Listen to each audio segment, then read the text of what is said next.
Justin. All right. Yes. Hey, how you doing? How are you, man? I'm good. Thank you so much for doing this. No problem. This is a nice treat. Sort of, I was thinking about this before you came along today. I've had a real, when you, starting this and being someone who's not from Melbourne and I've only been here a couple of years, you sort of start to scrape the barrel of all of your mates that you can get in. And then you start to branch out a little bit and hit people up randomly. And some people are like, I don't think so, bro. And you were like, yeah, sweet. So I really appreciate it. Yeah, no worries. Yeah, well, I mean, basically, as I said, I saw Mark on it, so I thought, well, anything Mark does, I can do better. No, just you'll see this. It'll go. Well, I actually thought that Mark was someone else. I thought that he was someone I'd done a stunt class with. Right. And so I hit him up. It's like, hey, man, how are you? Yeah. We chatted about something else, and then he got here, and obviously I asked him to come along, and I was like, oh no, you're not that you're not that guy that I thought you were. But anyways, how are you? Yeah. I'm good. I'm good. Very good. Very good. So just I know you through Mark, and when Mark was on here, we had a actually meant to ask you before we went on what sort of things did you want to talk about and what have you, but we talked about Blood Vessel, obviously. Yeah. And I saw on your page today that is due to come out in a couple of months or something. Yeah. I'm not exactly 100% sure of the date. I think it's like June or July, somewhere in there, somewhere in the June or July sort of thing. But it's going to go streaming, so not going to fight it. It's just the way it is. Yeah. We were meant to get go theatrical at some point around the same sort of time, and we were actually working very closely. It looks like we were going to get, this whole deal with IMAX was looking really good, but that ain't happening.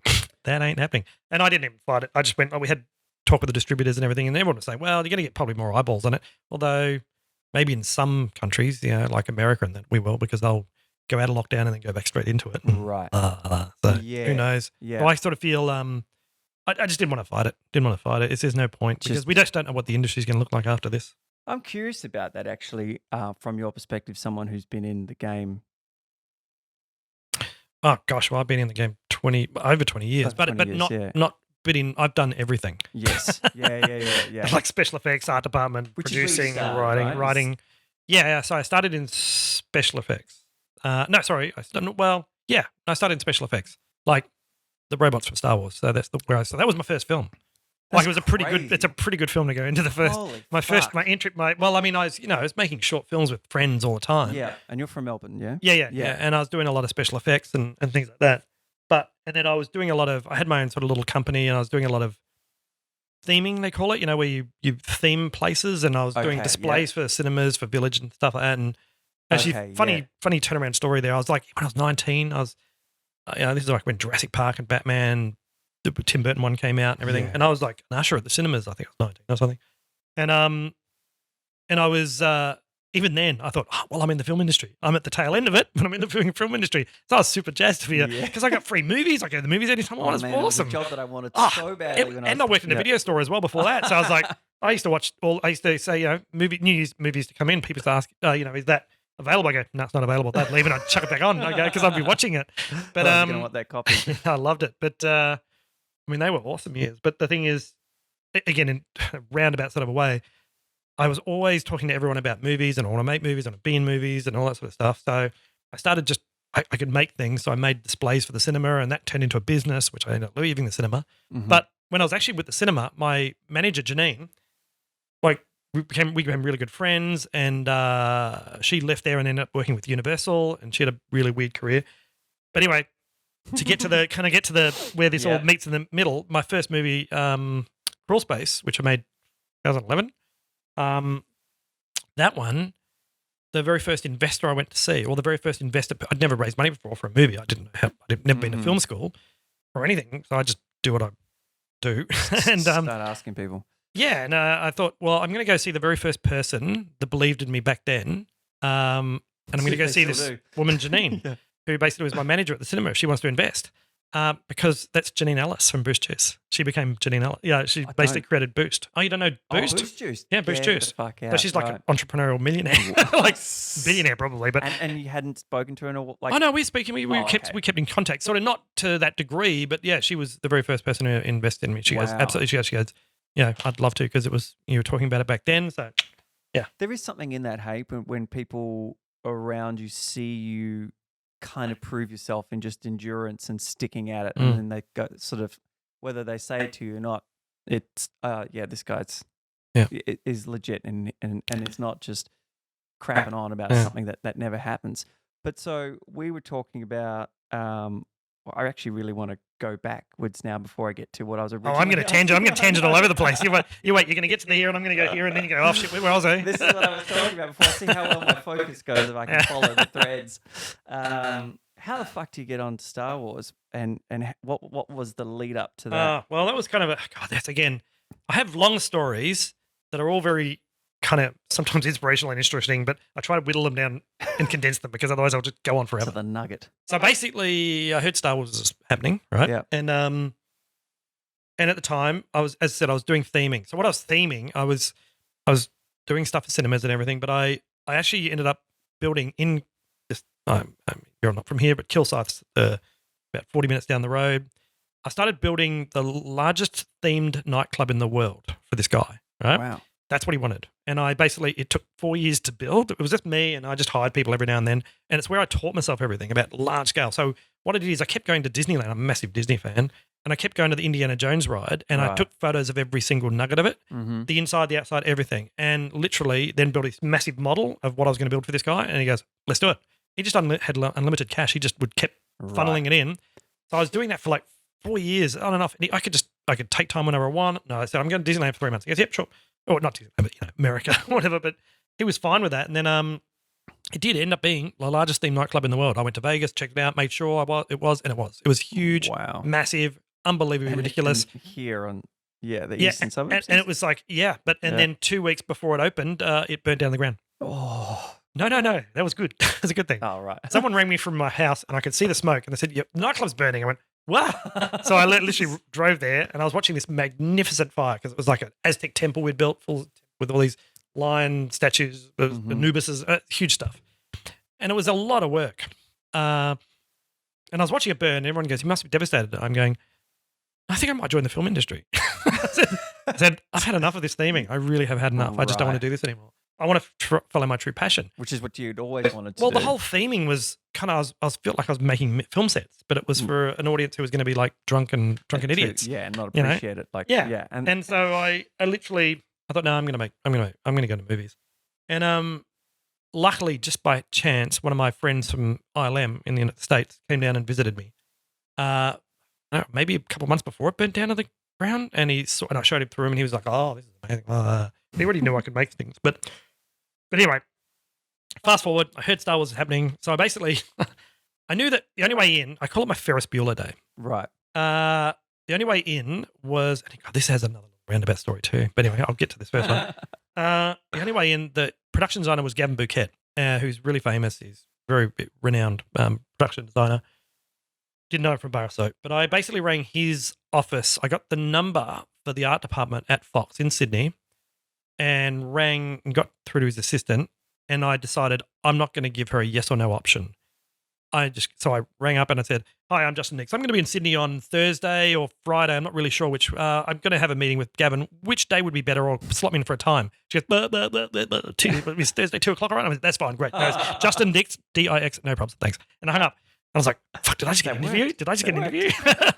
And so I literally, and again, turns out to be some of the most stupid thing I did, but some of it. So it was like a week away. I sort of wanted to give myself a week buffer. I put on a suit, which is the worst thing I could have done when you're going for a job in a film. It's not a fucking, I'd never been in, like, it's not that sort of an interview. No. I did. I put on a suit. Representative, right? Yeah, I should have been as sloppy as fuck, really. But anyway, I put on a suit, tie, and then I had my folio, which was in a big black thing, and had photos of all this nightclub and everything I'd built, and blah, blah, blah, designs, and it was eclectic, and I'd just done so much stuff. And I went through the Fox, well, actually, I was going through this Fox security and saw all these photos of people, and it said, do not let on set or on the lot. So I went, fuck, people who are banned, right? Banned from the lot. Oh, right. So I didn't want to ever be one of those people. But anyway, so I'm walking, they signed me in, no problems, get a badge. Go to the art department. I'm obviously going, because they're building things already. And, and I'm literally went for the worst interview of my entire life. I literally went to Gavin Bouquet's office. I said, hey, I'm Justin Dix, and he goes, yeah, I don't know how you got this interview, but anyway, show me your stuff. and then I show it to him, and he flicks through it in about 5 seconds, and I'm kind of going, like, wanting him to stop. Yeah. And he goes, yeah, it's really impressive stuff. What do you do exactly? He goes, it seems like you do everything. I go, yeah, I do everything. Well, I do everything. And he goes, yeah, okay, if we find something, we'll let you know. Ooh. And that was it. I was like, I was just trying to mentally photograph everything in my head because there were all the production designs everywhere. I walked out feeling so fucking dejected out of that office, and I was on Foxlight, first time ever there, first time in a film studio. I'm seeing the massive studios, and I'm going. This must have been one of their first projects, was it? Probably, yeah. Like, this is like 99, maybe, it was or something. a late 90s thing where it came up. And then Mission Impossible, maybe one of Mission Impossible 2 I think might have been. maybe that was after. I don't know. Maybe it might be right. I don't know. But anyways, no, you're right. It was after. No, but what happened? I was walking, and I was going past the massive Studio One, and I saw the security gate, and I'm going. And I'd booked a flight because I thought, my presumptuous. I booked a flight for like 6 p.m. because I thought me and Gavin are going to be best mates. We're going to probably out for dinner. Might even have drinks. Who knows? And you've always got to allow 5-second bloody interview. It was so quick, and I was like, as I was walking, I was just mentally trying to project everything and go. At least I got on this set and I saw some things. Mm-hmm. But I saw the security office and I saw Studio One, and I went, you know what? Fuck this. So I turned straight into the studio right before I got to security, and I went straight into it, and I walked straight on the set of Moulin Rouge, and I literally went, holy shit. And I went, now I was in a suit and with this briefcase thing. So I literally grabbed the youngest, pimpliest kid I could and said, hey, who's in charge here? Yeah, I can't remember the guy's name. I used to remember the name of this sculptor. How old are you at this point? I don't know. 30s, I guess. Okay. Yeah, or 30, yeah. early 30 or something. Right. Yeah, 30, I guess. And I literally grabbed the pimpliest kid I could, and I went, who's in charge? He goes, oh, yeah, that guy over there. And I went, okay. Right. And I walked up to him. I wish I remember his name. I used to know. He's a really good sculptor. I said, hey, Gavin Bouquet suggested I come down and show you my stuff. And he goes, really? Gavin Bouquet? So even he was impressed. And so I literally opened my folio. He goes, oh, this is really good stuff. Yeah, this is great. And he goes, oh, you do miniatures as well? He goes, and props. You should go see Ty Tiger up in miniatures and props. I said, all right, I'll let you know. And so literally, this guy, we exchanged details and so forth. I went up to miniatures and then went up, hey, Gavin Bouquet and blah, I wish I could remember this other guy's name, suggested I come see you. And he goes, oh, really? Gavin Bouquet? And so I'm showing these guys, oh, this is really good stuff because I went to the appropriate sort of stuff. Yeah. And I just did that all day. I stayed on the lot all day. So there was this quick lesson learned in the first one to be specific about what I learned about networking. Yeah. I learned about it's not what you know, it's who you know. Yeah. I thought this suit actually worked well for me because everyone thought I was a bit more powerful than what I was. I don't know. Yeah, they give you the time of day. Some shit was going on. I don't know. But I spent the whole day there. I went to the lunch, the commissary, whatever they call it, and and I was. I actually walked out going, I don't care what happens. I had a really good day. I kicked ass in there. Yeah, and then so I got home, and then it was about I think a week later, maybe a week or two. I really can't remember. But I got a phone call, and it was from the guy, my friend from ILM, who basically I booked the night, who came to the nightclub and had a look at it. And he rang me and he goes, how would you like to be Australia's very first R2-D2 operator? I went, you joking? What? Of course I would. And then we were talking a little bit and he goes, you want to know how much you're going to get paid? And I went, you're going to pay me? Fantastic. I was just saying yes no matter what. Yeah. How much is it? Yeah. So we basically, it was kind of went that way. And so basically I got the gig that way and I had to start like, I think a couple of weeks later. But when I then suddenly I started getting phone calls from the other people I'd seen to see if I could get a job there. And I started saying to them, oh, man, I'm already on the lot. And they go, oh, you're already here. What department are you in? I said, man, I'm doing droids. And they go, oh, it's such a good department. Because it was so small. It was like, literally, I was the only one building things. Like, so it was me, my boss, a guy who did all the remote control stuff to all the electronics, and then like a secretary. Oh, no, she's kind of like a coordinator. That was it. So it was like such a small department. I got like access to everything. I was making droids, making shit up. I was working with Anthony Daniels, became really good friends with Anthony, who plays C-3PO. And God, it was just, so I decided to put him in a short film I was making. So he did it. I shot him green screen and just comped him into it.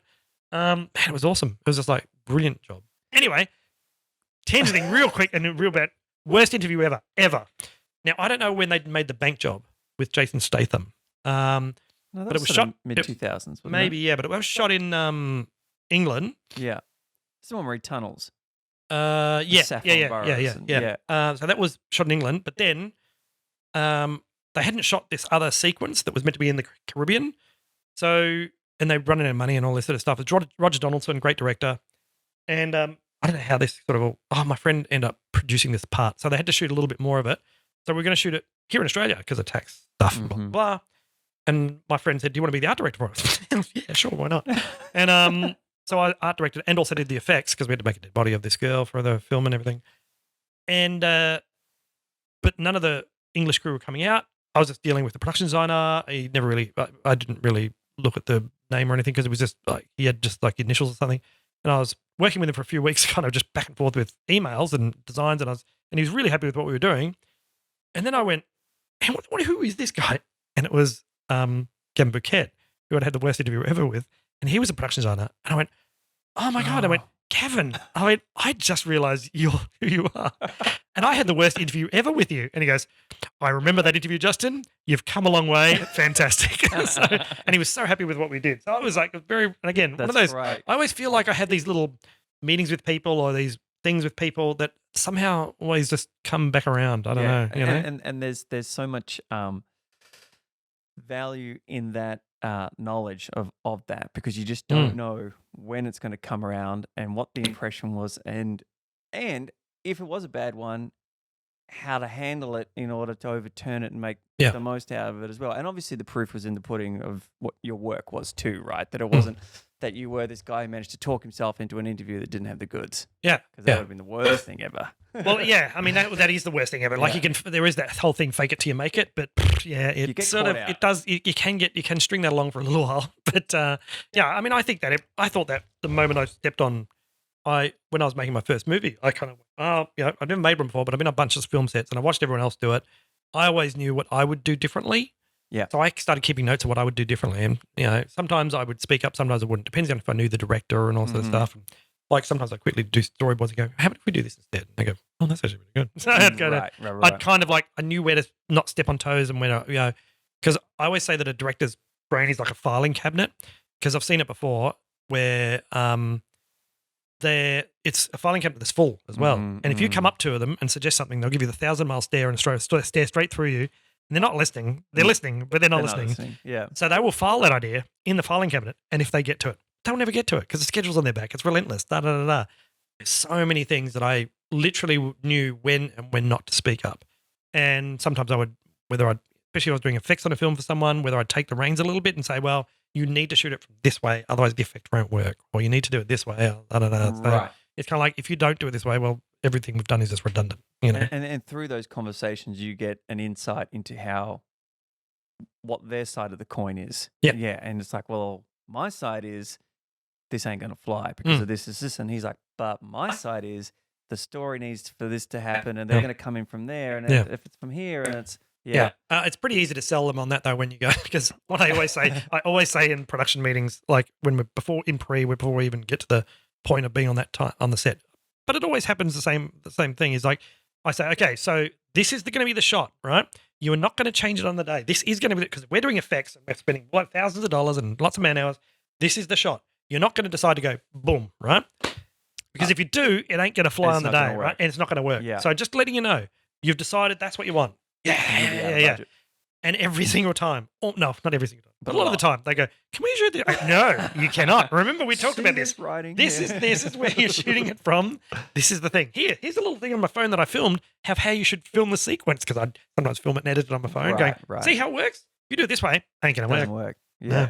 Well, it's so good to have that too, right? It's to be able to show them. There's not even a conversation. Well, why don't we try? Yeah. No, fuck that. Doesn't work. Yeah, but you kind of, but you still get that anyway. They go, yeah, but I want to try it this way. And they do, and they go, oh, God damn it. And they go, and then I want them to go back to the original way, and they just don't have time. So it's like, and it's happened sometimes. Fuck, there's so much to unpack here, but let me try. Yeah, sorry. That's why I speak fast to get it all out. It's good. It's good. I want to dial back to what is your training in order to be able to do these things? Nothing. I don't have training. I didn't. My training was video stores and movies and working in the movies. But in order to build stuff, someone has to teach you how to build. No. You just, well, look, I can build stuff. So I'm just, obviously I can make stuff. I can draw. I can So it starts with paint. drawing. Stuff. No, actually I'm a better sculptor than I'm a drawer. Okay, right. But I can draw. For me, it started with drawing. That was where I like the artistic, like, oh shit, your artistic started with pencils. And then. No, I think Well, because makeups all pretty much. I don't design the makeups on paper. I kind of just the way you design them is just make them, over face casts or whatever. So I think it started from sculpting, just Right. because it's just. I'm as I said, I'm a better sculptor than I'm a drawer. I can draw, but And so I guess sculpting- it's perspective has always been my issue with you have something 3D, you see the perspective. I'm also again, I don't do a lot of it anymore because, really I kind of write and direct and make movies and stuff. And if Yeah. I'm doing special effects, my company's doing it. And I wondered about that. Yeah. and like literally I don't get a lot of the time to actually physically get on the tools. Yes, I'd like okay. to if I can. But you're I feel running great. You're at the helm. Yeah, and I know I'm a good, I guess you could call it project manager. I know I can run a team really well, and you kind of find Which is people's super strengths and valuable. weaknesses and all that sort Yeah. of stuff, and you know how to sort of make this $10 make look like $100 and $100 look like 1,000. So Yeah, well, you obviously know how to coerce because I've people because into I've doing because I've done things, it all as well. Yeah. So at least I'm speaking their language. It's not like Yes. I'm running a team and not know what the fuck they're which is talking the about. worst. Yeah. Yeah. So, I even know all the products and materials and blah, blah, blah, blah. So, but I'm also really, one thing, don't know where I hear some of these things sometimes, but the smartest thing I ever heard from anybody, someone told me once, is never be the smartest person in the room. Oh, That I thought was the best advice ever. So literally, if I'm running a team, doesn't mean I'm the smartest person in the room. No. In fact, I will listen to everyone's opinions. And even when I'm making a movie, if someone's got a better idea, if someone chirps up, because I've seen on movies where I've seen someone come up with a brilliant idea, brilliant idea. Might not be mine or anything. Sometimes I come up with brilliant ideas, but on other people's this films. is where But ego comes into play. but this is where Mm. directors will literally just vehemently not do that because Because it whether wasn't a theirs. director, an art director, a production designer, whoever, they just don't like other people's ideas if they are better. Whereas I always think, well, if someone comes up with a really good idea and it's my script or my film or whatever, it's my name going up there anyway. So They're all gonna think people it's are yours. going to assume it was my idea. So it's not like I'm stealing someone's idea. They've offered it. Oh, if it's going to go, that's a really fucking good idea. But even that's one of the biggest things that you get taught. Well, certainly from a perspective of an actor, is that there was something else that you said as well. But steal. Like if you see something that's really good on Yeah. screen, take it, Yeah. redigest it, and make Yeah, it your yeah, own. yeah, You yeah. know, like all the time. Well, I think the hardest thing for me is I said I basically self-taught with everything pretty much as far as sculpting. I'm a what's called a reductive sculptor, so I can put clay on things and faces you and start from sculpt. a bigger thing and work in. I literally So that's how I sort of did this nightclub thing. I would start with like a block as big as this room of Mhm. polystyrene, and if you gave me a picture or if we had something designed or a reference, Mhm. I'd look at that, look at the block, and I could tell you exactly what needs to come off it to have that picture. So Mhm. I'm Yeah. reductive rather than additive, but at the same time I can still do additive. But but when it comes to things like so even directing, like I read this book. I can't remember what it was. It been a Robert Rodriguez one or someone, I can't remember. But it was literally about directing actors. Because Right. I was sweating. That's the only thing I was sweating about. Because I was like going, I know a lot of actors, they're friends, but I've never directed them. I mean, I kind of I directed them in short things, but this is a short thing, So What were you sweating about? What was like a? you know what I was scenario. you know what I was sweating? I was sweating about their secret fucking language. That's what I was sweating about. The secret goddamn language of Like actors. that we use to understand a scene or whatever. or- Yeah, and there's sort of things, So, but I found my mojo. I worked out what works for me. Obviously, I know how to. Obviously, I like to talk. So, what worked for me is, and this is the only way to describe it. So, in my first film, Crawl Space, Amber, the lead actress, she came up to me and she said, she's basically not meant to.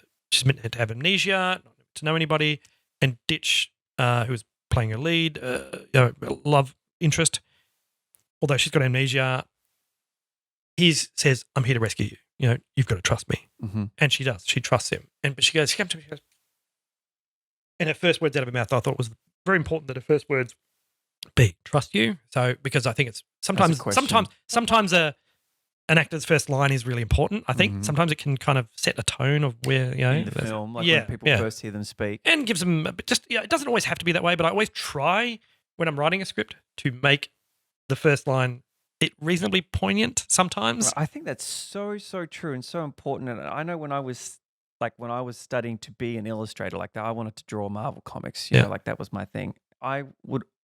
Was this thing that I had that my first line had to be fucking spot on. Mm. Like if I didn't love the first line, I feel I like the do whole it- drawing was I going to do fall it when I apart. can, but it's sometimes sometimes you're sort of trying to force a round peg in a square hole. You sometimes Yeah, are. yeah. because I try to do it though. Because again, I don't know who said it, but someone said it, or I read it somewhere, or something, or whatever. And so I've always tried to adopt that. So she's And so she come up to ask me the question. Sorry, I'm tangent again. I will tend to do that. See, I was following, and I could just No, that's fine. But so she came up to me, Amber came up to me, and she said, "I'm not sure I would trust him straight away." She goes, "I've got amnesia, and I don't. And why would I trust this guy?" And so, obviously, I didn't have a single word answer or anything like this, and I need to find out motivation. We were just off in the corner talking by ourselves. They were setting up, and I said, okay, imagine you've got amnesia, right? I said, and the first person who comes to see you is someone who comes to see you, like to your house or wherever, and they say, I'm your best friend, right? I'm your best friend. You don't know me from a bar of soap, don't know who I am, but, and you sit down there and have a coffee for like, say, an hour or something and just talk, right? Now, you go away and then come back a week later at a party where you know nobody, right? Nobody, right? You've still got amnesia, but apparently everybody knows you. But how alone would you feel? And then, but suddenly, how reassured would you feel if that person came in? You know what I mean? Mm-hmm. That's what I want you to feel. Right. You would suddenly go, oh my God, that there's a glimpse of something. I still don't remember them, but I trust them. Yeah. That's the person I trust. Not everyone else in the room, that person. She goes, I know exactly what you're saying. So that's where I felt telling a little story. So I went, oh, that worked. So I went 100%. And because I shot the film, actually I did it again for me and for the actors. I shot it in order. Oh, wow. Because we were in a crawl space, I went, I don't have to move really. I'm not shoot in order. Yeah, daylight. So that helped as well for getting people where they needed to be. These are one of my little things, my lists that I wrote a bit to myself. I'll shoot a film in order. My first one, I went, shoot a film in order. I'll never do overtime. Didn't do 1 hour overtime, actually. I said, literally, we're at 6 o'clock, done, we're out, go, we're gone. I just didn't want to be that sort of a movie. We did so many things. I had this massive list. I didn't want to be a dictator. I wanted to inspire people. So I made sure I was the hardest worker, first there, last to leave, all that sort of stuff. But and that part of it, I went, oh, that's my thing. I just tell stories. Yeah. I'll tell a story. Great. So I started doing that with everybody. I didn't have them pre-prepared because I didn't know what the question was going to be. Yeah, but so I would kind of just like try and sometimes I'd have to mesh the story out with the actor. Peter Sargent used to ask me lots of things all the time. So she was always giving me the, again, I can't even remember them. She was always giving me the actor phrases. Right. Not my motivation. What's my intention? What's my intent? Yeah.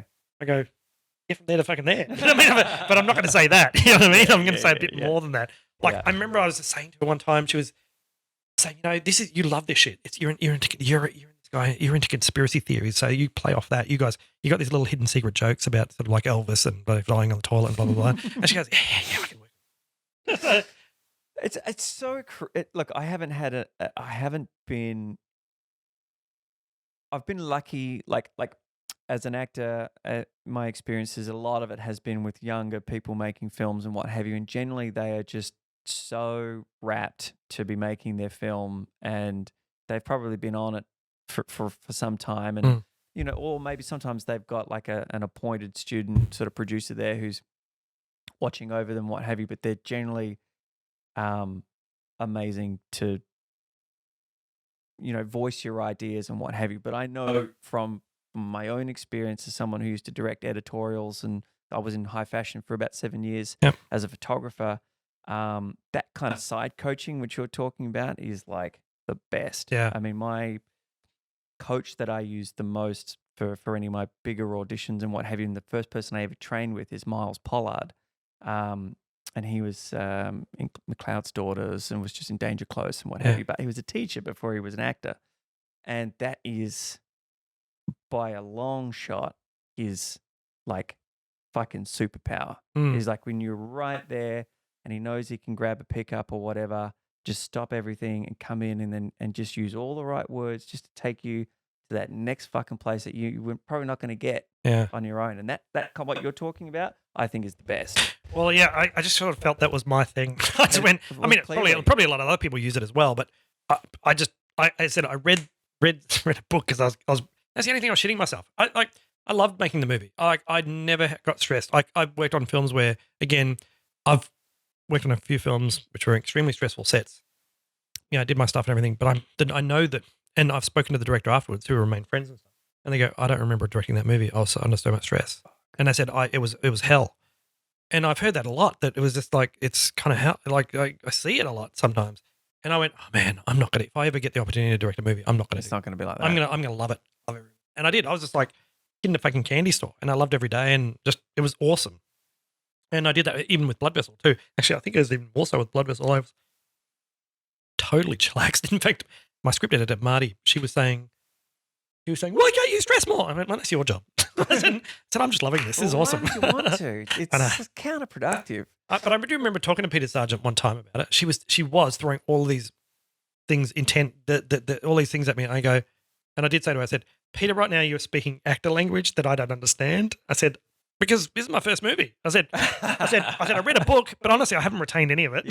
So I said, I'm just, but then we started talking about something, and it was meant to be her being really sad and everything. So, and I can't remember what we were talking about, but again, I literally just said, do you know what I mean? She goes, I know exactly what you mean. So I was just like, I thought sometimes I used little experiences for myself about sometimes, because I know I talked about me going to first time at Disneyland and how excited I was about certain things, and that would help actors. You know what I mean? Like I think I just sort of, I always say that I infect them with either my enthusiasm or my emotion if I can. Yeah, because it's my emotion, what I'm feeling, and I'm trying to pass it on in a way. Yeah. And I don't think there's any doubt that you would be infectious for sure. Yeah, well, I try.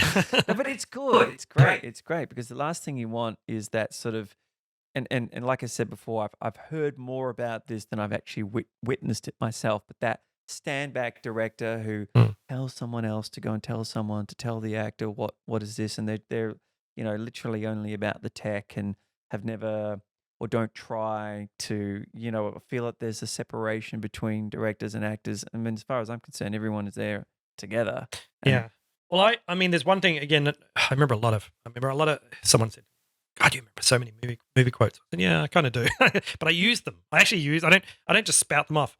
It's like they're stored in there, and I kind of use them when needed, when it just sort of comes up, in a conversation or something, and everyone thinks, fuck, they're all clever. And I go, no, it's actually a movie quote. Yeah, I do the same. Yeah, I do it all the time. But I also remember a lot of things that other directors have said and stuff. And one of them that, again, I remembered beforehand, and I still remember to this day, and it's totally true. My God, it's because I've seen it go wrong the other way, but it's totally true. Something Ridley Scott said, because he's famously a director who doesn't give sometimes a lot of direction. Right. He does. He sort of tricks people into real reactions and stuff. But which is awesome. Yeah, and I loved what he said one day. He goes, well, he goes, okay, so if I've cast the movie correctly, half my work's done. Yeah. If I've done it incorrectly, I've just doubled my workload. Yeah. And I just went, and that really stuck to me. I went, and I said that to a bunch of them as well. I said, well, the reason I asked you is I think you're absolutely right for this role, and I think you are this role. Ask me as many questions as you want about the character. Sometimes you'll make up, some I'll make up, but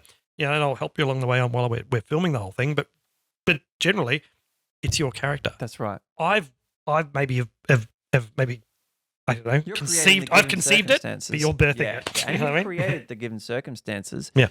And their genetic legacy and their voice pitch and tone and cadence is I remember saying to Ditch, Davey, that I said one time, I said, Ditch, I will tell you, like I said, I will 100% do it your way through the entire movie, unless I see something that I know needs to get us to another place for editorial reason or for another reason. Yeah, and then what I said, what we'll do it twice. We'll do it your way and we'll do it my way. Which is the best way. Because I said, because I might be totally wrong, but I won't know until 3 months down the track. And better to have it and not need it. And need it, not have it. Yeah. Yes. Jeff Bridges says it, I don't know if you've ever watched Off Camera. I haven't watched it, but I love Jeff Bridges. Right, it's so good. So he's been on there twice. But anyways, he talks about one of his earlier roles, and he was, obviously he came up in an acting family and what have you, and he'd done a bunch, and he sort of just came into the director's office or whatever, and maybe they had just started or they were maybe just about to start, and he's like, look, man,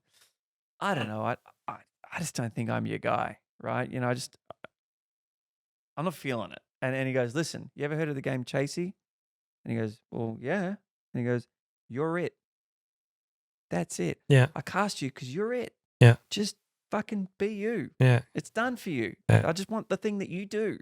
Don't overthink it. And he's like, oh, that's kind of freeing, actually. Yeah. Yeah, that works. Yeah, well, that's the thing. I kind of, again, I feel that realistically, like I said, if I write a character, and then, and I've said this in making of things before when we do EPK stuff, I said the moment that character, I've written it, so I know it probably better than anybody, even if I've written the script with someone else or if I just written it by myself. Mhm. But the moment that person comes into that casting, or you see them on a self tape, and you go, "That's it, that's them," like literally, that's the character right there. I think it's at that point, and obviously if they accept the role, but it's at that point I think my job's done. Like, Yeah, but yeah, in yeah. a way, it is kind of like my job is to steer the ship, and especially if it's out of order, which was Blood Vessel was, is to just get them. If I disagree with a certain, I don't know, choice, yeah, choice. I was going to say motivation, choice. See, I don't know those words, but if I disagree with a certain choice, I will try and steer them back the other way. Right. I will try and And steer that's them, what they need. and just We because I need. kind of, yeah, I kind of just like that's what I sort of feel like I do, but also if they've done a choice, I also get them again to do it kind of a couple of different ways, mine and theirs, because again, I might be totally wrong, and I'm not egotistical at all. So totally, if they're right, they're right. Again, Yeah. I'll get the praise. I have a question about that. Sure. When you are casting something like that, and I mean, I've only ever cast something once, and it had been something that I had worked on, was something I wrote the treatment for, and then a friend of mine wrote, and I was producing, and anyway, short film. And I had a very clear idea, but it was very hard to cast something like of this size. It was very small and very little pay. But when you're casting something of that, a feature film, and you've written this thing, it's your baby. How much percentage wise leans towards what you just said in terms of someone comes in and you're like, fucking, that is the guy. And then they open their mouth and you're like, they're still the guy, but man, that other guy was a way better actor. No, like, it's once they open their mouth, not the look. Once they open. okay.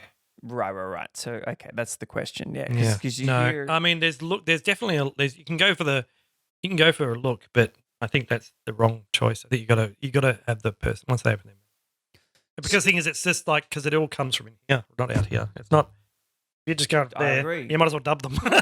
So, I agree. And then unfortunately, in the commercial world, the look can be the thing that gets them through the gate before the and that's actually a really. We actually, it's funny enough. I actually, yeah, like there's always a. It's funny because I was going to do a movie 2 years ago called Riding Hood, and Riding Hood. Did you say Riding Hood? Right. Yeah, it's my Batman. I wrote it actually started writing it in '99 when I was on Star Wars. Wow. And so, Yeah, right. it's literally it's my Batman. It's a origin story of how Riding Hood becomes Riding Hood. It's set in modern New York City, dystopian kind of like alternate New York. Statue of Liberty has like a sword and a shield rather than a book and a torch. Oh wow. That sort of stuff. But and there's it's a revenge tale. Riding Hood hunting the werewolf that killed her grandmother, and she gets trained by this group. This Anyway. is awesome. Oh, it is my it's totally my Batman. It's totally my Batman. But anyway, but Oh man, I've seeing tried to make questions that lined up. movie 3 or 4 times, like on various different ones. And about 2017, I was actually doing it, and I kind of like I was getting pressured a little bit about choosing a sex symbol rather than the right person on certain things. By Just the money stuff. Yeah. Pretty. They won't be watching Pop this. up? Oh yeah, totally. And Mics are in the way. yeah, it's definitely more about the right person rather than the actual, rather than the I got to get a better setup for this part No, of the show. I think you just need a butler. Gee. Yeah, right. I need a butler and producer. Yeah. And so yeah, it's kind of it's definitely more about the character. I mean, I it's funny with Blood Vessel. I kept saying there's a few things with Blood Vessel is that I made the movie I wanted to make. Mhm. Love it. I love the movie. I actually love my movies. I keep watching them all the time. Like I've watched Crawl Space. Like I think it was just. I have to say just quickly on that, Yeah, I saw you in a press junket for Blood Vessel, and I saw the way you answered what this person thought of what he was either a Geordie or he was a from Yorkshire. He had that northern accent. Yeah. Anyways, he asked, and you said, "You know what? I love what I do, and I don't really give a shit if people like it or they don't. I'm pumped if they like it, but I'm going to make things that I really like." And I thought, fuck yeah, man, because that's Yeah. what you got to do. Well, you got to make your. If you're making it for someone else, honestly, if you're making it, you'd be fucking no, but the miserable. thing is, you're chasing your tail if you're kind of chasing like that whole. You like miss the curve. Yeah. And I always think like the thing that really annoys me is about making movies. I mean, movies are hard making movies. It's hard. They always say like if you can get to make a second movie, which I made my second, you're in one of the 30% of directors who ever make a second movie. Right. Like 70% of them only ever make a first. Because no one will give them money, or they're broken by the first. Multiple reasons. Broken, can't get money. It's super hard the first time. They don't want to do it a second time. It breaks their heart. It's just there's so many reasons. There are so many reasons. It's literally there's a 30%. So I don't know. The percentage probably even goes down further to make a third, and I'm going to make my third this year. So actually, we're talking about making a third and a fourth this year. But anyway, right. What was I actually talking about originally? I think it was something to do with actors. What was it? See, I told you I'd get on a tangent. I've gone down a rabbit hole, which I now can't wriggle my way out of. I grabbed you. I wanted to say, you were talking about blood vessel and. Oh yes, a movie. So basically, I feel that you have to make the movie for yourself. You can't chase your tail and make it for anybody else or an audience. You do that, and you're going to be chasing it's like flattening the curve. You had pressure about putting a sex symbol in your. Yeah, but it's just also like what you were saying about the guy from Yorkshire or whatever. And obviously, you've got to make the movie for yourself because when you cast, like what happened with a couple of years ago with Ronnie Hood, I was getting pressured to actually put a name in it. Didn't have to be a big name, any sort of name. And I went, and I said actually someone just actually even this year, I said, you know what, if Brad Pitt can't do anything for Ad Astra, that movie Ad Astra, well, then your argument just goes out this fucking window. It just goes out the window. It's not going to make a movie a blockbuster. Casting doesn't make it a blockbuster. It really doesn't. It's just what it does. It just gives investors confidence. They go, and I think investors want to be hanging around whoever. And I think they just want to have a face on a poster, even if it's a B or C actor. Like just something. Yeah. And I don't like that at all. I actually prefer concept over cast. That's my little thing that I actually prefer. I just prefer like that. And also the other one was with Blood Vessel. I was kind of getting pressured to make it more horror film, a bit more of a horror sort of thing. Maybe things come first, but I said character over carnage. I want you to care before we kill them. So you know what I mean. So we literally, it's a vampire movie. It doesn't show a vampire for 1 hour. Like they only appear after an hour. And I mean, spoiler alert, but they only start appearing after an hour. And what happens though, and the one thing I get about every time we screen Blood Vessel, they love the characters. They just love them. They just think they are great. The only criticism I get is not enough vampires. Sure, I get it. There aren't enough vampires because they go to see a vampire movie that don't appear for an hour. Right. There's a setup of there's vampires, there's something creepy, blah, blah, blah, blah. But I wanted to make sure you loved the characters. And part of that was the writing of them. And they were so distinct. They're all very different. I wanted to set them all up and make them all distinct. And also so you didn't know who was going to go next. And because it wasn't that phrase 10 Little Indians. Have you heard that one? No. It's 10 they use in LA. 10 Little Indians is like you set up an ensemble and you can almost pick who's you got to. It's like a game. You guess who's going to go first. You know what I mean? So they try to break that mold as much as possible. I didn't want to necessarily. So yeah, I mean, literally, I know. Say something. Give spoiler alerts and people haven't seen it yet, so I won't give it stuff away. But it's kind of. I wanted people to care because I feel that if you can. There's another thing someone else told me. Who it was? They said if you can make them.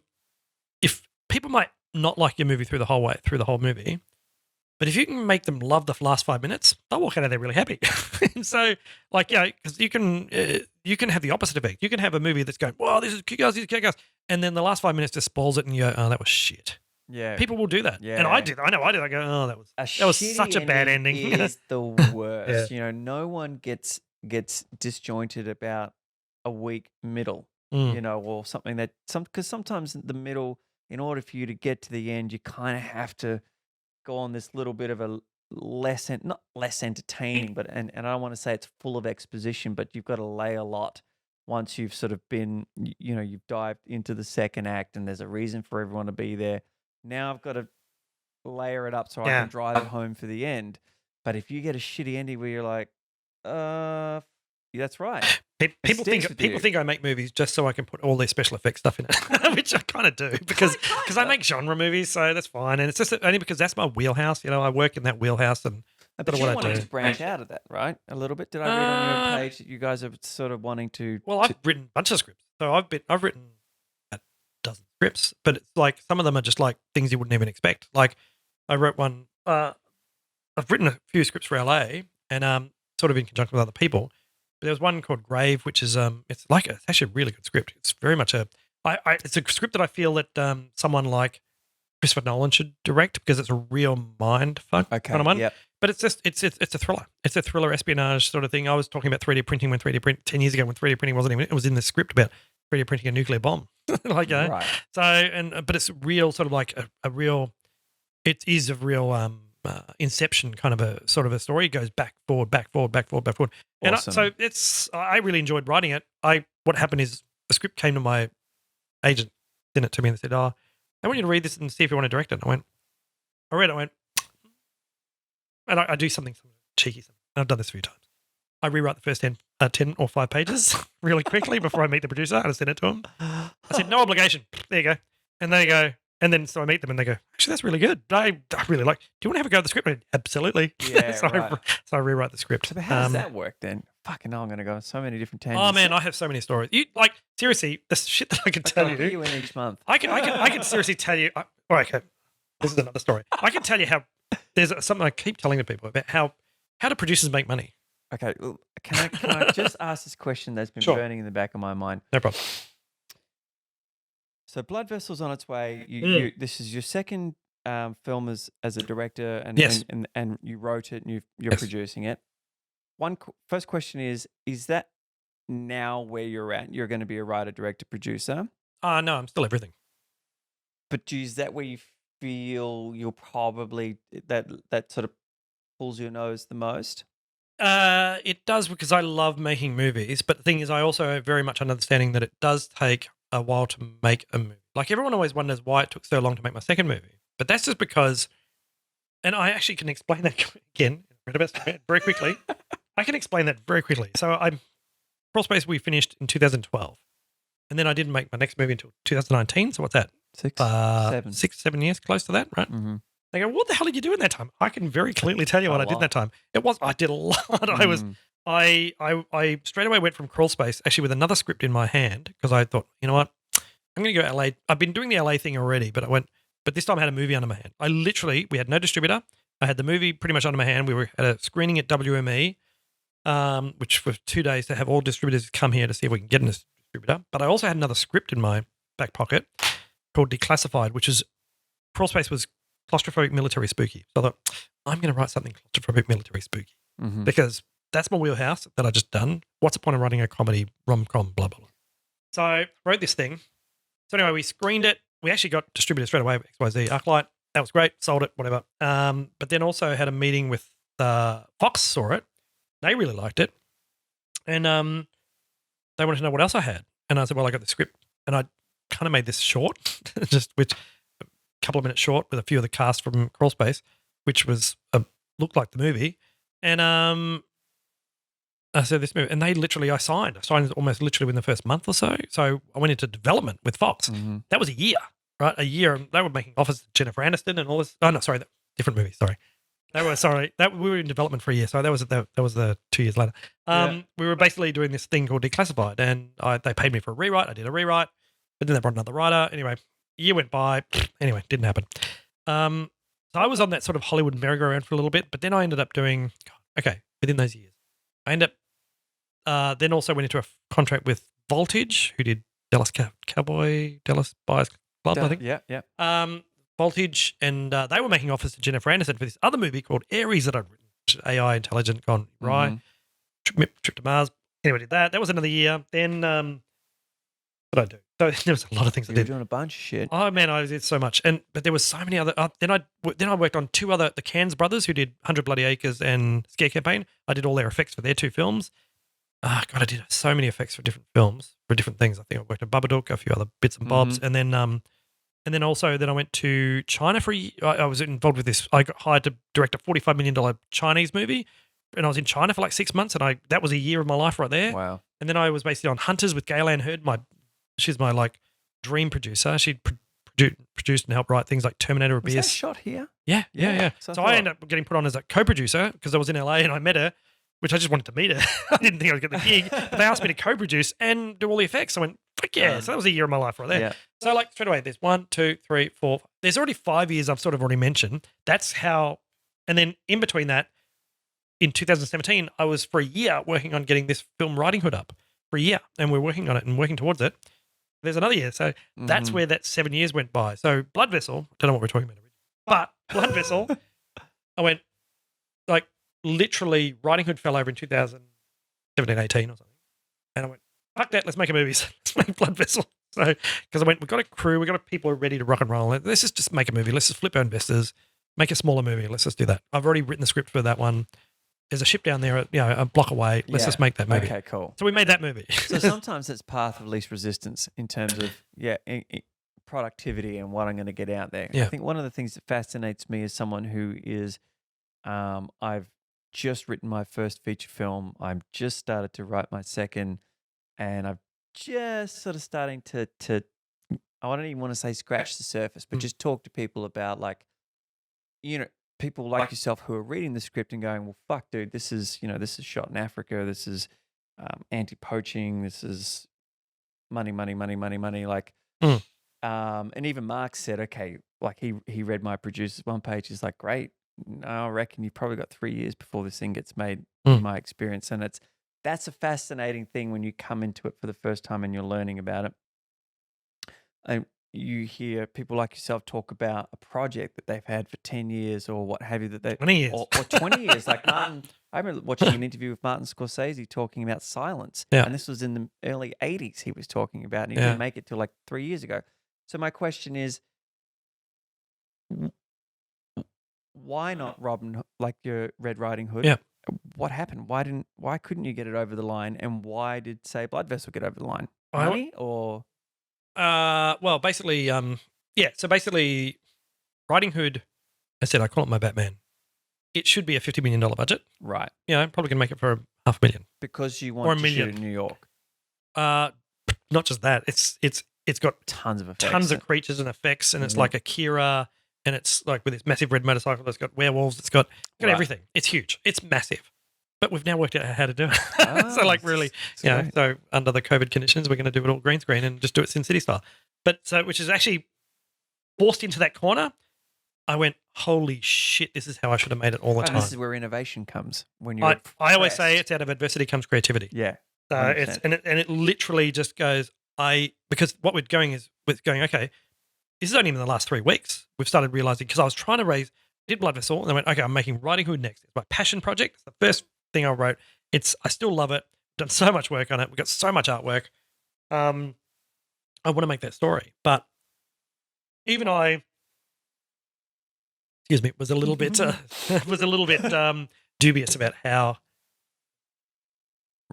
money that I was always like. It was going to be. I always say it's a Batman on a Babadook budget. Well, I think what you said before about Sin City would be fucking amazing. Well, to it's see. this. What it is. It's not. Sorry, not Sin City. Yeah, no, Sin. But in my mind, I was just thinking of Dark City, which was a similar. Well, Sin City, because obviously the green screen and the stylistic style, but also because of like 300 Sin City, and also, to be honest, Scanner Darkly, right? So those, for me, Scanner Darkly was a little bit more rudimentary, but we've come up with, in the last couple of weeks, how we're going to do it and how it's going to look. And it's very much going to be a stylistic, very Sin City, very Scanner Darkly, stylistic look. But what makes it, what made everything just click is when it's a fable, it's a storybook. It's always meant to have looked this way. That's how we're going to do it. And I went, this was the missing ingredient that I never knew I needed until I had to force into this corner. I went, and literally all of us, me, my producer and everything, and everyone just went, holy crap. That's how we're supposed to have done it. It's so and great. and under these, and also we can shoot actors separately because it's all in green and comp them in later. I mean, it's not the best. I have lots of sayings, and one of them is always, don't default to digital, right? Well, I'm defaulting to digital in a lot of ways. We're going to make as much practical as possible, but we are going to embrace this whole digital realm because we've already done some tests with Unreal Engine. I've got really good VFX people. We've already shot some little test stuff. We've done some little animatics. We've actually done the entire movie in January. Me and my editor did the entire movie as an animatic.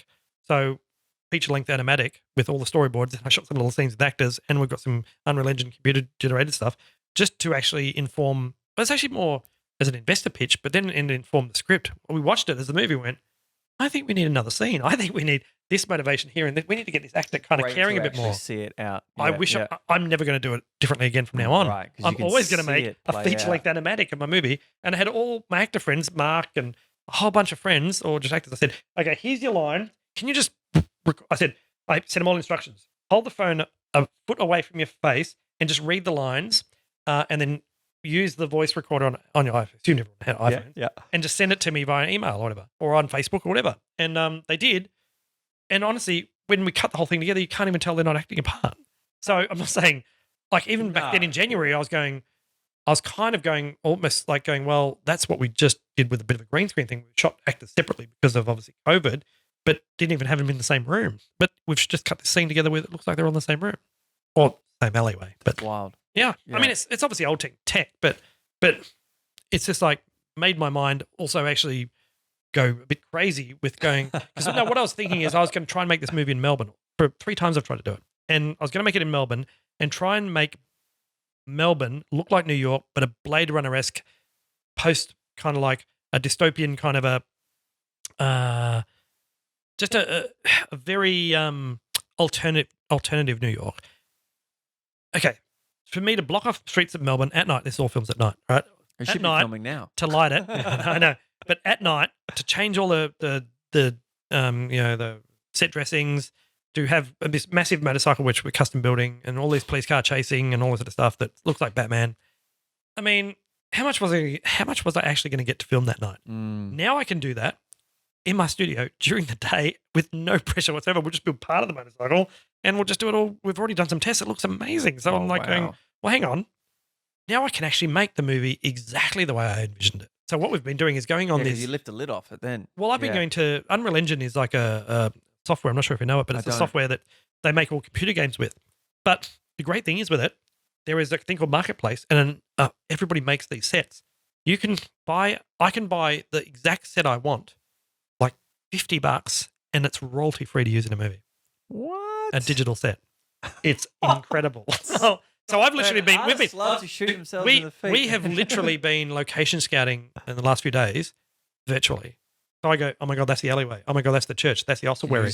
That's the together. Holy crap! And they look great. Fucking hell! I'd love to show some stuff. Yeah, oh, man, I would love to see it. Now, from the actor in me is curious about how you'll go to cast this. Self-tapes. I love self-tapes. Right. And I hate casting. Do you cast a wide? No, sorry. I love casting. Sorry, wrong thing. I love casting. I hate casting in the room. Sometimes it's great. I love seeing the magic. What I love straight away, because I think people exude through the camera. You've got to get that as well, right? It's great seeing someone in the room. I love self-tapes. To see them in a mid-shot as how they're going to be on screen. I love self-tapes. Yeah. Right? Because, first of all, I fucking love self-tapes. God, I really hate this. Okay. And this is why I think actors like self-tapes too. 100%. It actually takes the pressure off. In the room, you're like, and you might start sweating and they go, dude, I've got 20 takes if I want it. You know, with a reader who's going to read for me properly, because absolutely, buddy. Yeah, exactly. Yeah, and we've been working on it for a week. And that's why I think it's better for everybody. Yeah. I believe it. So actually, in these conditions, you're closer to the finished product. Fantastic. Yeah. And what I think is, so this is how I did on Blood Vessel. So everyone who couldn't, and again, okay. Because you cast that a bit in-house too, right? Like you. No, not really. No, we had a casting agent and everything and all that sort of stuff. Lynn Rutherland, and we basically so basically this is the way I feel. Is the reason I don't like seeing people come to me. Okay, this is going to sound terrible, right? It's going to sound terrible for some actors, right? And I'm not naming names, so it doesn't matter, right? That's right. I'm not naming names, but I'm going to be honest. Half your days when you're casting in the room is wasted because the person is not even remotely close, or even I don't even know. They literally go, thank you, and you have to, and you go, why did that person even come in? Seriously, why did they then? Because you're casting a wide net, and maybe they are. Yeah. So I don't, and it's to be honest, that's the exhausting part of it. Mm-hmm. It's really exhausting. I mean, woe is me, first world problems. I'm exhausted by, but it's just it's not great. So what I loved is, and this is what happened on Blood Vessel, is I asked for as many self-tapes as possible. But they do, casting agents do like to put people in a room, right, with you who maybe haven't done a self-tape. But I think you straight away see something in the self-tape, and then when you meet them and you see it in person, it's like magic, a little bit of magic. And so, because I know 2, I think 3 of the actors. Yeah, 3 of the actors on Blood Vessel were all from self-tapes. Like literally, I saw them on self-tape. I will. I want to see them. I want to see them in the. I want to see, and then I want to meet them. So I want to meet them and then see them do it in the room. Right, and so I can kind of. So I like, and the other reason I like it because I get you kind of have to watch it twice in an audition. Well, this is what I feel. In an audition, you have to watch it twice. The way they want to do it, and then you have to adjust it in the way you wanted to see it. Right. Mm-hmm. So what I like to do is you've already seen it the way they want to do it. Yeah. That's what I like seeing, and then you kind of know they've. That's what I was saying earlier about you've. The one who's written the natural character intuition lines up with you. That's best. Yeah. And, but not necessarily even that intuition. They're bringing something completely different to it. Oh, okay. Completely. It's funny because sometimes you get recommended not necessarily to see some actors, and you see their self-tape. You go, man, they're really good. Why didn't they want me to see them? They're really good.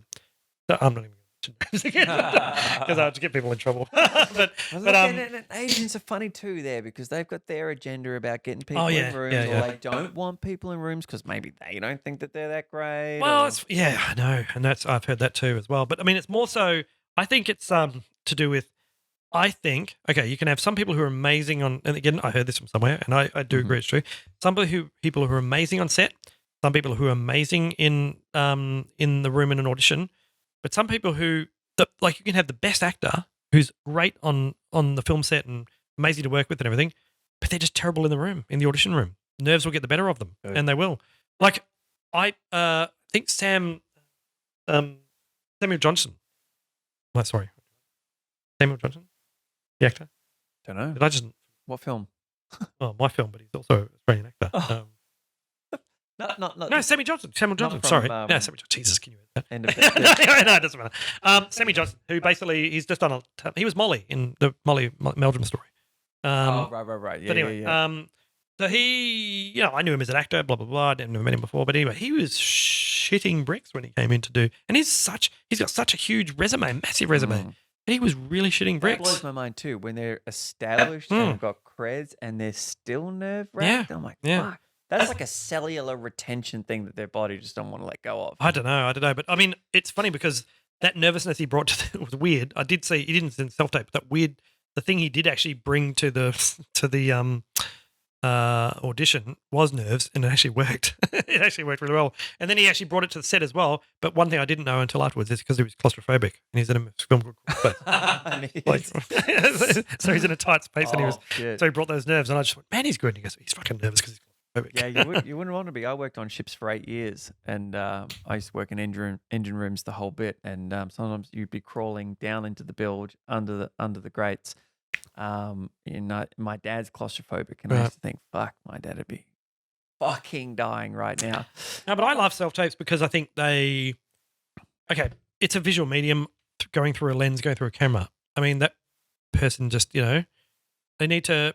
I don't know, and they can. I just feel that you can. Because I've met some actors before, talked to them, because sometimes the agents want you to meet the actor and then they'll do maybe a tape or then they'll do something. Right. So I've had that before. And I get along really well with the person. I think, man, this person's good. And I'm sort of looking at them and going, man, they're really good. And I see the tape and I go, I don't know about that. Right, but that's disappointing. What about if you see a great tape and then you meet them and you're like, oh man, this guy's a fucking dick? No, well, that's the thing. That's why you want to see them and then meet them in the room. Right. So it's a twofold. See the tape, then meet them, and then. Well, it's like so Alicia Sutherland from she was in Vikings. She's great. Yeah, she's amazing. Yeah. But I literally, when I wrote the role, I just thought of her because I was watching Vikings and I loved Vikings and I thought she was awesome. I thought, man, she's striking. She stole every scene when I watched and I just Vikings. thought, I really thought she was amazing, and I didn't know her from a bar of soap. So when we approached her for Blood Vessel, I sent her the script. She really liked the script, and we got on Skype. And we were just chatting, and like we would chat for hours. And I remember saying to her one of the times I just near the end of the conversation, I said, you're not an asshole. And she goes, nope, I'm not an asshole. She goes, I know plenty of them. She goes, and she was just so down to earth. I said, yeah, okay. Look, I really think, like obviously I'm a bit of a fan of yours already, but blah, blah, blah. I've seen you work in TV and other things. But I said, I would be remiss if I didn't get you to do, I need you to put something down. Just put something down. Just so I can Like, see it. And if you really wouldn't mind doing that. She goes, of course I wouldn't mind. She goes, it's part I of the job. expect you to do it. Yeah. She goes, and again, I'm not going to name names. I had the same thing happen on Crawl Space, but at the opposite. So I met someone for a couple of hours. They wouldn't do it. And then I said, okay, well, look, if you just put down a C, and they go, well, I think my resume speaks for itself. I went, I don't See think ya, so. mate. I don't think so. And so they wouldn't do it. Yeah. I went, Bye-bye. and at the time they were kind of like at the height of their, Right. they were doing pretty kicking goals, but they haven't done much since. I'm not saying my film would have changed anything, but I was like, I honestly just didn't want to be around that arrogance. I thought it was just arrogance. Yeah. Is it James Crow or David Crow, director of Almost Famous? It's Cameron Crowe. Cameron Crowe. yeah. He tells a great story about wanting to cast Tom Cruise and Jerry Maguire. And, so his people rang his people, and Tom rings him up and he said, well, look, I'm over promoting, I think it was probably Eyes Wide Shut, maybe. And I'm in London, but why don't I come and do a read and what have you? And he's like, oh, nah, man, like, you're Tom Cruise, you're the guy. He's like, well, no, you need to see if I'm still your guy. And I need to know that you're my guy too. Yeah. So he fucking flew in, read, like, and he's at the height. Yeah. And he just remembers, what do you want to say about the guy who's like, that's the kind of work ethic that this dude did. Well, I kind of just felt it because you want to make sure that, I guess this is the thing. This is what I was saying about casting before about, that's the only thing that really annoys me is they say you need to put a name in there. Doesn't matter if they're not right for the character, you need to put a name. I'm going, well, that kind of defeats the purpose. It defeats the purpose, and I don't think you do anymore, do you? With so much content being created. But this is what I'm saying. It didn't do a lot for, you could name a bunch of movies that famous people have been in that just didn't. Fucking tanked. Well, I actually like Tom Cruise, but I'm going to talk about The Mummy. The Mummy didn't. That was a pile of shit. And it didn't really do much for that movie. So having Tom Cruise in it, it actually bombed. So fucking Dr. it doesn't Dolittle. really, and I turned that off 10 minutes into it, but it doesn't really matter. It really doesn't matter. Man, so as soon as I saw the fake tan on his face and the terrible makeup, I was like, there's no way I'm watching that. No. And I fucking love that guy. And obviously a massive, massive Marvel fan, and he is Tony Stark. Yeah. Like, holy shit. Oh, yeah, totally. And he's incredible. But Dr. Dolittle. No, I know. So that's where I dispel the whole thing about, I totally get that a percentage of an audience will go see a movie because based on the cast, like they're Tom Cruise fans, they're, Robert Downey fans or whoever. I get that. Yeah, no problems. But there's also we are talking about movies that are like mega bucks. So, I'm not even dealing in that sort of, I'm not in that realm. Ocean. I was going to say pond. I'm not even in a pond. I'm in a puddle. but so I think it's an argument I have had with a few people that I don't think we really need to worry about. Again, when I optioned a movie with Voltage, they had their own checkbook and had the power to approach people. So they were like approaching Jennifer Aniston for this lead role in my movie called Aries. We actually then found out later on she was apparently stringing us along for like months. Oh, like to just get thank you to basically get something else. Something else. Yeah, right. But I thought it was exciting. I went, interesting choice. Yeah, never got to meet her or anything, but yeah. But considering she's predominantly comedy. Yeah. Well, yeah. But it could have been her moon. Doesn't matter. Go on. You lost your academy right there. Sorry, Jennifer. String enough along. But the I think that, as I said, I would almost, I was about to say almost, but I would guarantee I would prefer to go over the character being true than the cast. That's why I always say, again, it's, for me, it's concept over cast. I just feel that, again, Riding Hood is the premise of it and everything, and it's kind of like a fairy tale. It's a reimagining of Riding Hood in a modern context, origin story. I think that context alone, and why I actually a big believer in that movie is because it's I don't have to pitch it that much because everybody knows the story of Riding Hood already. So it's kind of like you kind of get it. The reimagining of it, what was it, like 10 years ago, was a pile of shit. Yeah. Oh, yeah. No. Well, this one's, again, I'm not doing a No, you're 18th, not. 16th century Yeah, sort of thing. yeah, I mean, the yeah. tagline of this is "What big guns you have." So yeah, it's essentially it's totally different. So that's a definite. That's happening. Okay. Well, Can you say? I'm already making stuff. We've already been, well, to Yeah. be honest, okay, I got a full size practical werewolf that looks like straight out of American Werewolf in London. That was built 2 years ago, so that's already done. Wow. Actually, that's ready to rock and roll. We got a bunch of characters. We're building armor at the moment and everything, but it's happening because I kind of feel like willing it sometimes to happen. making exactly. Yep. I sometimes feel you've got to will things into existence, Fuck yeah, you and do. if you've got to basically, it's kind of like the Field of Dreams things. If you build it, they will come. I feel very much things are like that a little bit, and you can carry things along. You can sweep people up in your enthusiasm, right? They just sort of like, Fuck yeah, you can. I always say to people, like, if I'm talking too fast, just catch up. So literally, it's like the way how fast I move with the production. I'm moving at rapid light speed here. I haven't started casting yet, and even though we did a whole lot, I literally been collating all the self tapes. Funny enough, of everything from 2017. And then there is it's funny this I don't know. Maybe I should have. Yeah. No, well, it's funny. This movie has a couple of roles in it, which a few people are presuming they've already been cast. Right. And that's They're not the case. That's not the case. It's I'm still going open. I'm going to cast the net again, but there are people who are definitely at the top of the list. Definitely at the top. But Dustin, and, if you're wondering, yes, I would definitely audition for your film. sure, no problem. 100%. sure. Yeah, that's why I'm being so coy. But the thing is, it's more to do with I'm just getting all my ducks in a row at the moment. What we're actually trying to work out, the hardest thing in filmmaking is finance. So that's it. And especially in these Seems to be. especially in these COVID days, it actually makes it even harder. Right. Like literally, because you're trying to uncertainty. convince someone there's an uncertain path. Yeah. So that uncertain path creates skepticism and doubt. So how do you sort of like eliminate that? The only way to eliminate that, and it's unfortunate, is to drop the budget. You drop the budget so low that it almost is, it can't not succeed. And I actually think this is one, as much as I love Blood Vessel, I do love Blood Vessel, I love Crawl Space, but this is my one film that I think slots right into that, you were talking about Marvel, slots right into a sort of a Marvel-esque but original take plus a very commercial now kind of an idea. And even more so now, only because, especially with what's happening in America, especially over the last few years, which is ironic because I kind of look at the script and I go, well, because it's basically about New York, but they've built a wall around the slums, and they call that the woods, and the cities of the kingdom. Oh, wow. And what they do is they put all of the people in there that they don't like. The Hellion. The Hellion is every fairy, elf, goblin, werewolf. They're all been doing this for 20 years. Yeah. So they're all there. They're all there, and essentially everybody else, they're trying to get equal rights with humans. It's called the Van Helsing Bill, and essentially, but the thing is, nobody really wants it. And there's a whole there's a church that's persecuting them, and it's the separation of church and state.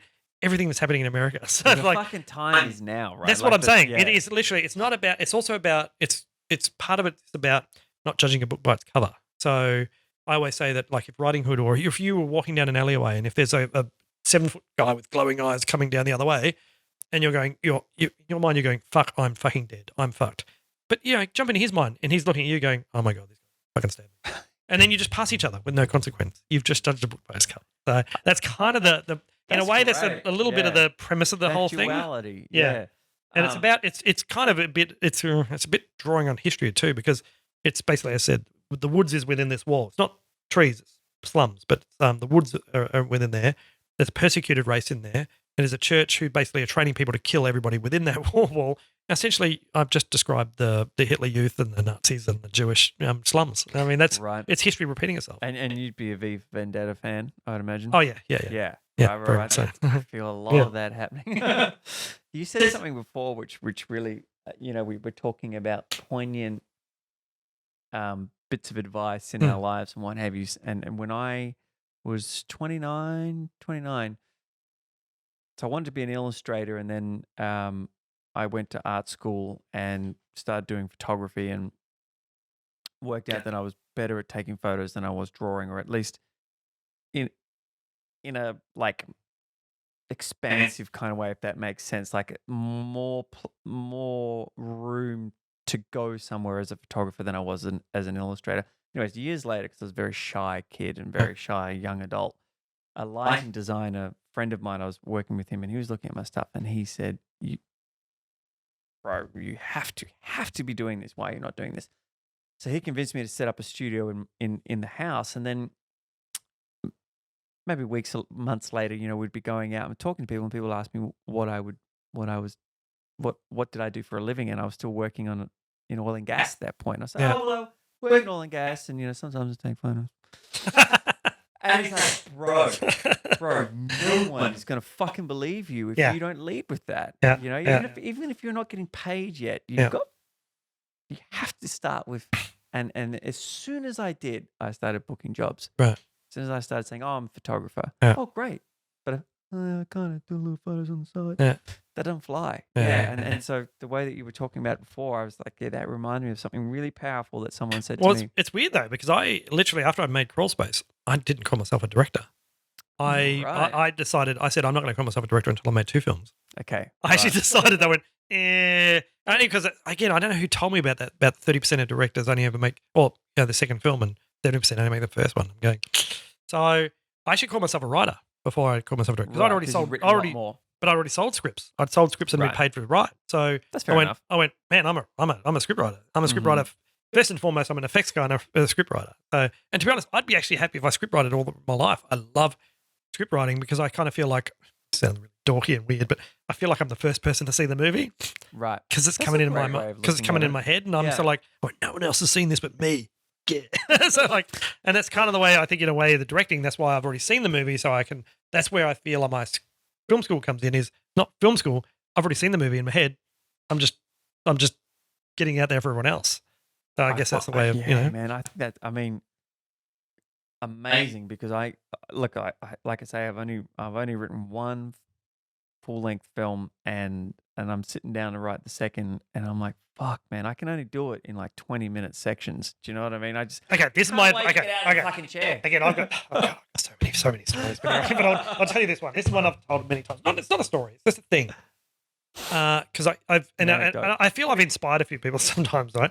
So script writing is super hard, right? But okay, and I'm going to probably get the math wrong here, but it's actually not that hard. I know. Okay, again, call it 70%, 30%. 70% of people who have the script they're working on, first script, and they've been working on it for 3-4 years, and they still haven't got it. They're pretty much at page 60 or 70 or whatever they're at, right? Sometimes 50. And I go, and I mean, again, one of my actors that I've worked with on my movie, it was exactly this position. I said, it's not that hard to write a script. What you do, no one's ever going to read your first draft. I just call it my vomit draft, right? I just vomit what's in my head. And also, I don't ever look back. I only move forward. I don't care if I change the names of the characters or whatever. I just keep moving forward. Mm-hmm. Like, I might come up with a better name. That's fine. If I come up with a better idea, I don't even go back. It's a trap to go back. Mm-hmm. What I do is I could put what's forward notes. I already write the end, and I put notes, that idea at the end.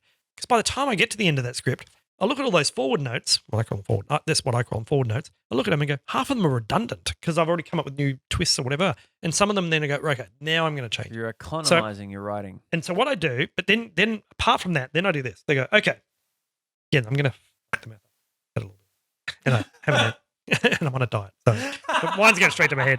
But if you sit down, work me with the math. Okay. Help me. I don't want to get my phone out. It's already off. If you sit down and you write, there's a lot of white space on a page for a script. A lot of white space. It's mostly dialogue, right? You know, prose are like 2-3 lines, and don't make them any longer than that. It gets too blocky and it's hard to read. Hard to read. I know, because I've written enough scripts. I literally will look at a page. If it's 112 pages and there's a lot of fucking that much in prose and description, I go, oh, it's gonna be hard to read. But the if you sit down and write 2 pages a day, in that, it might be in 2 hours and it might be in 5 minutes. 2 pages a day, each day, the 30 days. 60 pages. Yep, 60 pages, sorry. Yeah, 30 days. Sorry, now, so double that. Yep. 120. 120, you got to film. You got to fucking film. That's the exact philosophy that I'm applying right now. How hard is that, though? It's a piece of cake. Right. Now, but the thing is, And 120, to be honest, is already too long because your It's too first draft's long. always going to be too long. You know what? I 100. got to send a script. Actually, I got a script sent yesterday to me. Almost all my scripts are 90, between 90 and 100. Yeah. But generally not to 100. They always about 98, 95 because I feel that that's. I got a script yesterday that I had to read. Ken's brother's got another film, and I literally went. I get the script, I open it, I go straight to go. How many pages? I always do it straight away to the end. It's just a habit because I always know by the time I get to about 90, if it's starting to wear thin, I think, man, it should be shorter. But theirs is 95. I went, at the first script, I went, man, your script is 95. Love it. I haven't even read it yet. I already love it. But I said, here's what you need, blah, blah, blah, from me. They need some stuff from me. But so anyway, straight away, 2 pages. 2 pages of white space. You condense that to a novel like this. You're writing about this much. It's hardly anything. And I don't care if it's gibberish. What I do is when I'm decided I'm going to actually write a script like that, that's what I do. So then, now you think that's 2 months for 2 pages a day, but you might go, hang on, I might write 5 pages in that day and then skip the next day or write only 1 page. And it's all going to start evening out. But then also you go, okay, extend that to 3 months. You can take weekends off. It actually doesn't seem that hard. You have to break it down. Just keep moving forward. Even if you somehow feel you're on the wrong, you're going, what I do is there's a couple of different trains of thought. I listen to this and I thoroughly recommend this podcast called Script Notes by John August. I will. Yeah, it is the best film school or writing school ever. It's been going for like 7 years and I've been listening to it forever. Shit. Wow. It's Script Notes is by John August, who writes all of Tim Burton's stuff. He wrote Big Fish, and he writes just everything for Tim Burton, Charlie and Chocolate Factory and everything. And Craig Mazin. Now, Craig Mazin writes all of the stuff like, again, stay with me here for a sec. Scary Movie, Identity Thief, all these shitty comedies, right, which I really don't like. But that's not his passion. His passion, and he just won Emmys, he wrote Chernobyl, right? So that was his passion project. It took forever. Holy now, shit. They are 2 very different animals, which is great, and they're the most amazing podcast you've ever listened to for a scriptwriter. I would suggest going right from the start. Episode 79 with Lawrence about Raiders of the Lost Ark, and then there's episode blah, blah, with Lawrence Kasdan. Best episodes ever. But anyway, it's 101 scriptwriting film school because they're very honest and open and raw. But what they also do is they're very different in their approach. And I know I'm more in the John August camp than Craig Mazin camp.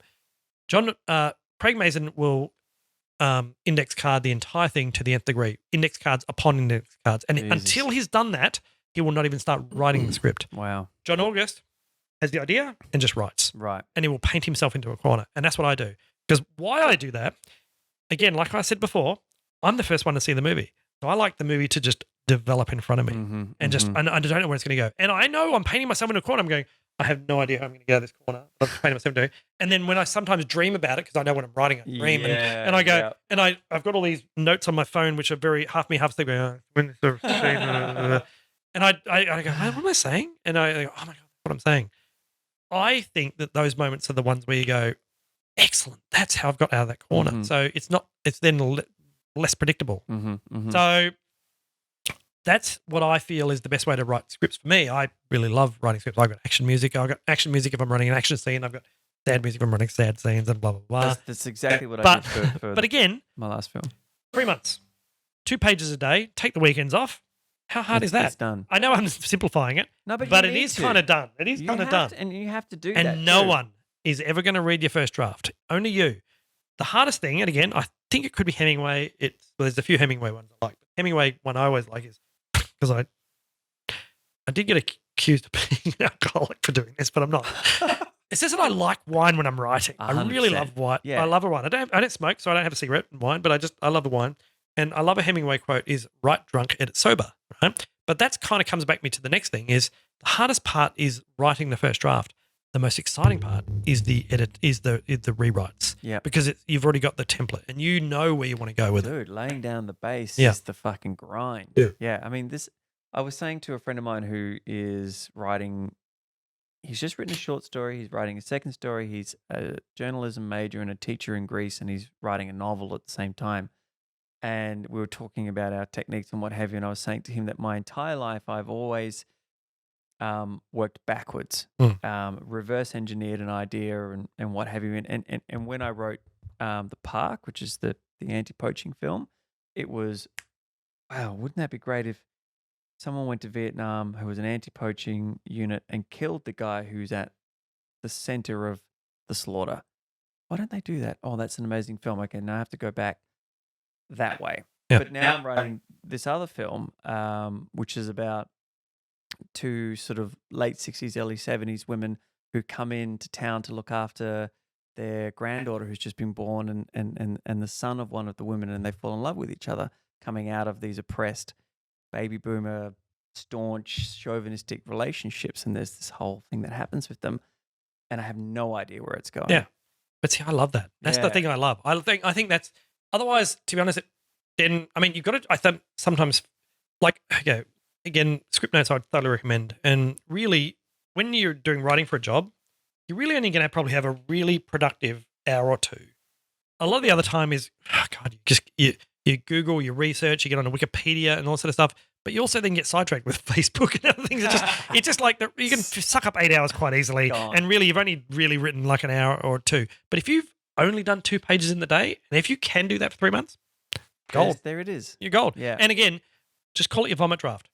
I don't care about spelling. I don't care about names. I know I've got, it's funny, I have some scripts where I still actually have leftover names where people go, this character suddenly appeared this name, and I go, oh, fuck, left over from like when I originally wrote the thing. Like I didn't even notice that wasn't in there. You know, I mean, that wasn't. Yeah. I should do cast reports or character reports and just then say, oh, that's still in there. Okay, because yeah, I just kind of like again, my vomit draft is totally just for me. It's no one's ever going to read it. I don't care, and it's just like literally just to get out of my head as fast as possible. Got to get it out. Yeah, that's the one thing that I noticed between the two that I did on the first one, and albeit I probably did 20 drafts because it was my first film ever, and then I worked with a professional. And she's like, okay, let's get into this.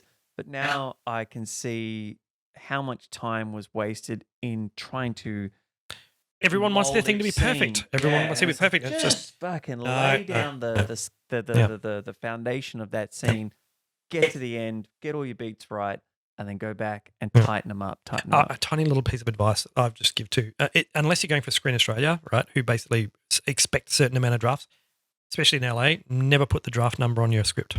I didn't even know that was a thing. No. I'm telling you, it's not a thing. I'm telling you why right now. Right. Is if you've done 20 drafts, don't put 20th draft because basically they'll read it and go, 20 drafts of this piece of shit. Oh, right. You know, and they go, what draft is this? And you go, yeah, first. And they go, really fucking good. Don't you want your first draft to be amazing, even if it's your 20th? Seriously, I mean, I personally feel like let people think you're a fucking genius. Yeah. So why put like you've done? Because I used to have, I know so many people that go, you know, done so many drafts of this thing, and then I read and I go, okay, maybe needs a few more, but you know, how much have you got left? Like I've got scripts that are like you know probably 20 to 30 drafts in something. But if someone asked me, I'll say, oh, I wrote this last week. And I go, this is really fucking good. Yeah, well, yeah, it just flows out of me. Yeah. Wouldn't you rather think people? It's like, but I mean, come on. Again, I'm just a conduit for fucking. No, I've just read scripts before. Like obviously I've got when I did Crawl Space, I actually got agents and managers and lawyers and all sorts of stuff. And I sort of been on that little merry-go-round where I got. I'm going way back to the beginning of the conversation, but I used to get sent a lot of scripts, and I still get sent scripts. And I remember my agent said, bring me like a couple of years after Crawl Space, and they go, have you heard of the movie Dog Soldiers? I went, hell yeah, I love Dog Soldiers. And they go, they're making a sequel. Do you want to direct it? I went, fuck yeah. I said, we'll send you the script. They sent me the script. It said 20th, it's only like 20th or 25th draft. And it had like, I didn't even know why but it had an enormous amount of listed writers on it. Oh. I couldn't get past 5 pages. Right. It was horrible. Yeah. And I was like so disappointed because I go, the first one was great. This is really bad. Yeah. I don't want to do this. No. I also got offered Dragonheart 3, and my first question was there a Dragonheart 2? I didn't know there was a 2. So I had to look up the trailer. I looked up the trailer and I went, oh my God, there was. And it's horrible. So I read the script again, couldn't get past 10 pages. I was like, this is horrible. And it was by the De Laurentiis people. I met them and everything, and Raffaella, and she was lovely and everything. And I spilled like bloody espresso over a white fucking couch anyway. But she was still very lovely about it. They had Conan the Barbarian. Well, because they had Conan the Barbarian original pop sales going. And they really liked me, and they sent me the script, and I said, is it going to be bad to say no? And they said, no, they might respect you more. I went, oh, good. Well, then it's a no. Well, it is a no. Definitely a no. Because you weren't allowed to cast it. It's already cast. It was already written. You're not allowed to change it. All you go, the directing 6 weeks in Romania, and you're not allowed to edit. Can't edit. Yeah, fuck that. Yeah. Well, Justin, man, I really appreciate you coming down. This has been a fucking. Oh, hang on. I haven't even gotten into the good stories. Oh. Seriously, there's so many. Part 2. I really appreciate it. No, it's fine. Thanks a lot, man. Yeah, great. No problems. Awesome. Love Cheers. it.